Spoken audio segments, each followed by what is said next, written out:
Hi everyone, welcome back to my channel and classes for में। जैसा कि आप थंबनेल में देख पा रहे होंगे, आज हम क्लास 10th 2024 जो हिंदी के आपके महत्वपूर्ण बहुविकल्प प्रश्न हैं उन सभी को करने वाले हैं। तो सबसे पहले आप सभी का बहुत बहुत धन्यवाद जो हमारे यूट्यूब चैनल पर 4000 सब्सक्राइबर पूरे कंप्लीट हुए आज, उसके लिए आप सभी का तहे दिल से शुक्रिया।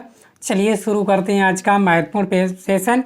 बस आप लोग इसी तरह का प्यार बनाए रखिए और सपोर्ट करते रहिएगा, ठीक है ना। तो चलिए, निम्नलिखित कथनों में से कोई एक कथन सही है उसे पहचान कर लिखिए। बोला गया जयशंकर प्रसाद एक आलोचक के रूप में प्रसिद्ध है। ऑप्शन का प्रेमचंद अपने घर में की लेखिका शिवरानी देवी हैं। रामचंद्र शुक्ल की गणना श्रेष्ठ कवि के रूप में होती है। रागे राघव कवि के रूप में प्रसिद्ध हैं। तो आप लोग इसका जो सही आंसर है उसका आप लोग बताइएगा, ठीक है। और अपनी तैयारी को चेक कर लीजिएगा कि आपको वास्तव में कितना पता है और कितना आता है, ठीक है। तो इसका जो सही आंसर होने वाला है वो है आपका प्रेमचंद्र अपने घर में की लेखिका आपकी शिवरानी देवी है। तो ऑप्शन नंबर खा इसका सही आंसर है। क्या? ऑप्शन नंबर खा। कौन है आपके? अब प्रेमचंद अपने घर की लेखिका शिवरानी देवी है, ये इसका जो है सही आंसर है, ठीक है। समझ गए आप लोग? चलिए, इसका आंसर आप लोगों ने बता दिया, अच्छा कर रहे हो आप सभी, ठीक है। इसका आंसर क्या हो जाएगा? खा। ऑप्शन नंबर खा बिल्कुल सही आंसर। इसके बाद मेरी तिब्बत यात्रा कृति है। राउत शंकरत्यान, जयशंकर प्रसाद, जिनेन्द्र या आज्ञे। तो मेरी तिब्बत यात्रा आप सभी को पता है, ठीक है। आप सभी सही आंसर कर रहे हो कि राउत शंकरत्यान बिल्कुल सही है। सभी बच्चे कर रहे हैं का बिल्कुल सही आंसर दिया आप लोगों ने। कौन है इसके? राहुल शंकरत्यान, ठीक है। चलिए, इसके बाद 3 बोला गया क्या लिखूं किस विधा की रचना है। निबंध है, नाटक है, उपन्यास है, कहानी है।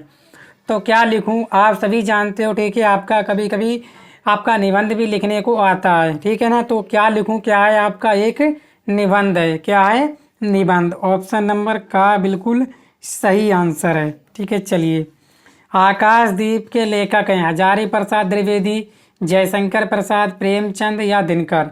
तो आकाशदीप के लेखक कौन है? चौथे का आप लोग सही आंसर बताना है। तो आकाशदीप के लेखक हैं आपके जयशंकर प्रसाद। कौन है? जयशंकर प्रसाद। ऑप्शन नंबर खा बिल्कुल सही आंसर है, ठीक है। आप लोगों बहुत ही महत्वपूर्ण सब प्रश्न है, तो आप लोग इन सभी को तैयार कर लीजिएगा, यही एग्जाम में आपके आने वाले हैं, ठीक है। तो उम्मीद करता हूँ आप लोगों ने 4 में से 4 सही कर रहे हैं, ठीक है। बहुत अच्छा कर रहे हो आप लोग। इसके बाद 5वां, श्री कृष्ण गीतावली के रचयिता हैं तुलसीदास, सूर्यदास, भूषण, भारतेंदु, हरिश्चंद्र। तो श्री कृष्ण गीतावली के रचयिता कौन है? इसका आप लोग सही आंसर बताइएगा। तो 5वें का आप लोग आंसर कर रहे हो सर, इसके आंसर है तुलसीदास। बिल्कुल बिल्कुल सही है जवाब है आप लोगों का। कौन है इसके? तुलसीदास। ऑप्शन का बिल्कुल सही है। 6वां बोला गया आंसू के रचनाकार हैं, ठीक है। अयोध्या सिंह हरिओद, मैथिली चंद्र गुप्त, महादेवी वर्मा, जयशंकर प्रसाद। तो आंसू के कौन है रचनाकार? ठीक है। तो आप सभी बच्चे कौन सा आंसर कर रहे हैं? मैं कमेंट पढ़ रहा हूँ, तो आप ज़्यादातर बच्चे कर रहे हैं इसका सही आंसर कर रहे हैं घा। कौन? जयशंकर प्रसाद। बिल्कुल सही कर रहे हो आप लोग, ठीक है। कौन है आपके? जयशंकर प्रसाद। चलिए, 6वें तक आप लोगों ने, उम्मीद करता हूँ अभी तक आपने 6 में से 6 कंप्लीट कर रखे हैं, ठीक है। 1-2 बच्चों के गलत हो रहे हैं, उम्मीद करता हूँ वो दोबारा से ऐसी गलती नहीं करेंगे, वो भी अपने आप को सुधार कर लेंगे और मेहनत से पढ़ाई कर लेंगे, ठीक है। चलिए नेक्स्ट, ठीक है। 7वां प्रश्न देखेंगे हम लोग। 7वां प्रश्न बोला गया रीतिकाल का समय माना जाता है सन 1993 से 1318 ई तक, सन 1318 से 1640 ई तक, सन 1640 से 1840 ई तक, सन 1840 से आज तक, ठीक है। तो आप सभी इसका क्या आंसर दे रहे हो? तो कमेंट बॉक्स में देख रहा हूँ आप सभी आंसर दे रहे हो गा। बिल्कुल बिल्कुल बिल्कुल सही आंसर है आपका, ऑप्शन नंबर गा, ठीक है। इसके बाद 8 बोला गया तार सप्तक का प्रकाशन वर्ष है। तार सप्तक का प्रकाशन वर्ष है 1953, 1943, 1935, 1919। तो तार सप्तक का प्रकाशन वर्ष है, ठीक है। 8वें का सही आंसर क्या कर रहे हैं आप लोग? ठीक है, कुछ बच्चे बोल रहे सर 1953, कुछ बोल रहे 1919। तो आप जो आंसर कर रहे हो अधिकतर बच्चे गलत कर रहे हैं, तो आप याद रखेंगे जो तार सप्तक का प्रकाशन वर्ष है वो है आपका 1943। ऑप्शन नंबर खा इसका सही आंसर है। चलिए नेक्स्ट बोला भक्ति काल की रचना है साकेत, विनय पत्रिका, लहर, प्रेम माधुरी। तो बताइए भक्ति काल की रचना है, 9 का सही आंसर बताइएगा आप लोग, ठीक है ना। तो 9 का सही आंसर क्या होने वाला है? तो बहुत से बच्चे बोल रहे हैं कि सर इसका आंसर होगा विनय पत्रिका। कौन? विनय पत्रिका, बिल्कुल सही आंसर है, कर रहे हो आप विनय पत्रिका, ठीक है। भक्ति काल की रचना है आपकी विनय पत्रिका। इसके बाद प्रेम तरंग के रचनाकार हैं नागार्जुन, अज्ञेय, घनानंद, भारतेंदु, हरिश्चंद्र। तो तरंग के रचनाकार हैं, आप सभी बोल रहे हो सर नागार्जुन, नागार्जुन, ठीक है ना। क्या बोल रहे हो आंसर? नागार्जुन, बिल्कुल गलत आंसर है आप लोगों का, याद रखना। प्रेम तरंग के जो रचनाकार हैं वो है भारतेंदु हरिश्चंद्र, ठीक है। ऑप्शन नंबर घ सही आंसर है। चलिए 11वां बोला गया पीपर पात सरिस मन डोला में कौन सा अलंकार है? ठीक है, पीपर पात सरिस मन डोला यानी मन जो डोलने लगा, तो कौन सा अलंकार हो गया, ठीक है ना। तो आप सभी जानते हो इसका आंसर, बच्चा बच्चा जानता है, तो आप सभी आंसर भी सही कर पा रहे हो, ठीक है। क्या कर रहे हो आप लोग? उपमा अलंकार, बिल्कुल सही। उपमा अलंकार कहाँ होता है?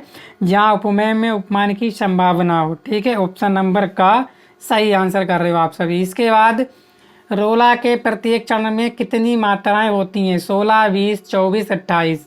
तो रोला के प्रत्येक चरण में कितनी मात्राएं होती हैं? 12वें का सही आंसर क्या बता रहे हो आप लोग, ठीक है ना। 12वें का सही आंसर बता रहे हैं बच्चे, क्या? 24, बिल्कुल बिल्कुल राइट आंसर है आपका, क्या है? गा, ऑप्शन नंबर गा 24। चलिए इसके बाद 13वां देखते हैं, अपार शब्द में प्रयुक्त उपसर्ग है। अपार शब्द में प्रयुक्त उपसर्ग क्या है? तो इसका तो आंसर बच्चा बच्चा बता रहा है कि सही आंसर क्या है, ठीक है। क्या है? वो है इसमें उपसर्ग आ, है कि नहीं। आगे वाला ही होता है आपका उपसर्ग। जैसे मैंने लिख दिया अधिकार, तो अधिकार में उपसर्ग क्या हो जाएगी? तो ये आगे वाला होता है, यही पूरा उपसर्ग होता है, याद रखेंगे, अब तो नहीं भूलोगे। चलिए इसके बाद 14वें प्रश्न की तरफ बढ़ते हैं। मोस्ट इम्पोर्टेंट प्रश्न है, आप लोगों को ये सभी तैयार करने हैं, ठीक है। इसके बाद बोला त्रिवाणी में कौन सा समास है? त्रिवेणी में कौन सा समास है? द्वंद्व, कर्मधारय, द्विगु या अवयवी भाव। तो त्रिवेणी में कौन सा समास है? तो बच्चे सही आंसर कर पा रहे हैं 14वें का, ठीक है ना। क्या कर रहे हैं? द्विगु समास, बिल्कुल सही आंसर है, क्या है? द्विगु समास, ऑप्शन नंबर गा, ठीक है। चलिए प्रमोद का तत्सम रूप है प्रमोद, प्रमुद, प्रमोद या प्रमाद। तो प्रमोद का कैसे लिखते हो आप लोग? तो ऐसे करके लिखते होगे ना, ऑप्शन नंबर गा बिल्कुल सही है। अमृत का पर्यायवाची है जीवन, पावन, अमी या पिए। तो अमृत का पर्यायवाची क्या है? तो इसका आंसर बोल रहे हैं अमी, अमी, अमी, ऑप्शन गा सही है आंसर आपका, हमें लगता है ऑप्शन गा। कौन सा? 16 का, बिल्कुल सही आंसर है आपका, क्या होगा? अमृत का अमय, ऑप्शन नंबर गा। इसके बाद तद शब्द का चतुर्थी विभक्ति एक वचन में रूप होगा, यानी कि तद शब्द का चतुर्थी विभक्ति हो और एक वचन, क्या होगा इसका? तो बहुत से आंसर कर रहे हैं गा, तस्मे, तस्मे, तस्मे, बिल्कुल तस्मे सही आंसर है। इसके बाद जिसके विषय में कुछ कहा जाता है उसे कहते हैं, जिसके विषय में कुछ कहा जाता है उसे कहा जाता है विधेय, उद्देश्य, पदक्रम, जिज्ञासा।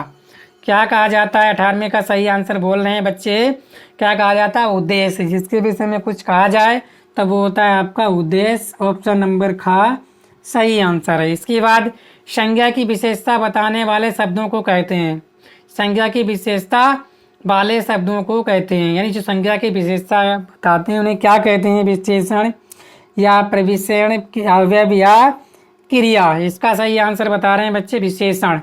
क्या बता रहे हैं? विशेषण, बिल्कुल सही आंसर है आपका का, क्या कहते हैं? विशेषण कहते हैं। इसके बाद 20वां आज का हमारा लास्ट प्रश्न होने वाला है, महत्वपूर्ण प्रश्न है। निम्नलिखित में से कौन सा वाच्य का भेद है?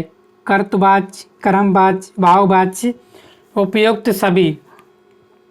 क्या आंसर है इसका आप लोग बताइएगा, ठीक है। निम्नलिखित में कौन सा वाच्य का भेद है? तो आप सभी आंसर कर पा रहे होंगे अच्छे से। क्या बोल रहे हैं बच्चे? घा, घा, उपयुक्त सभी, उपयुक्त सभी, बिल्कुल कन्फर्म, थम्स अप कर दीजिए एक बार सभी, ठीक है, बिल्कुल सही आंसर है, ठीक है। क्या है? उपयुक्त सभी।